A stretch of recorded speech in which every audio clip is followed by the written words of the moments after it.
Hey everybody, my day off today. Just thought I'd show you guys my loadout. So this big badass Fluke case here. This is pretty much my go-to diagnostics bag. I don't keep a lot of tools in here. I use this mostly to keep all my diagnostic equipment for electrical purposes. All safe in one spot when I need it. But you can see, nice rugged case, keeps everything protected. I apologize now to everybody that's all out Fluke. Some of my tools are not in Fluke cases because every time I go to get the good Fluke hard cases, they're sold out. I'm sure there's a reason for that. But first up in my loadout is the Fluke 1507 here. This guy gets used quite a bit. Basically, in my world, I use it for testing generator windings, rotor, stator, making sure that everything's operating the way it's supposed to be, or helping me troubleshoot and find problems. Next up, I've got, of course, my Fluke 117. This is my go-to for a multimeter, multi-purpose multimeter, good all around for any of my multimeter needs. This one, probably one of my favorite tools. This guy here is the the PTI 120 Fluke thermal camera. I use this for finding electrical issues. I use it in inspections for helping to find leaks that are sometimes hard to find. So many uses for this guy. Speeding through this kind of quick today.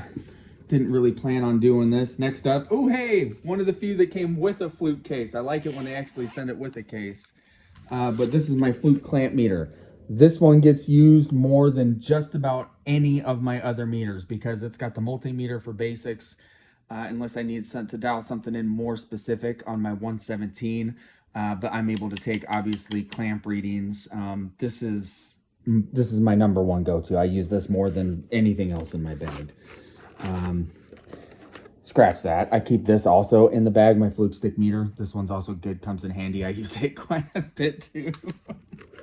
That guy's good for chasing down brakes and short cords and things like that. Next up, what do we got here? This is probably one of the few tools in my Fluke bag. Actually, one of the only tools in my Fluke bag that's not Fluke.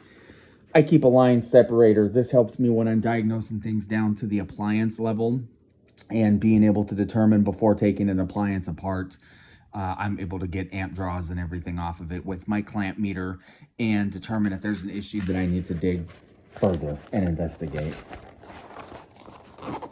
Let's see. I know I have more in my bag. The other guy here, my GFI tester, my line tester. A lot of times I'll fall back and confirm anything with my multimeter, but this guy here, good for diagnosing GFI faults. It's got the nice tester on here. And being able to tell me, that the polarity on the outlets are correct. There's nothing open. Basically, everything was installed properly. Again, use this a lot in troubleshooting and when doing inspections quite a bit. This case, again, Fluke doesn't actually make a case for this that I could find, but I found this guy on Amazon. Fits perfect, keeps it nice and protected. Always take care of all my instruments. And then the few tools that I actually keep in the bag are, if I need to be able to get into things, I've got my Fluke toolkit, all my pliers, all my insulated drivers, and whatnot. About the only other thing I'll do is I have my drill, and my drill I can hang right on the side of the bag here.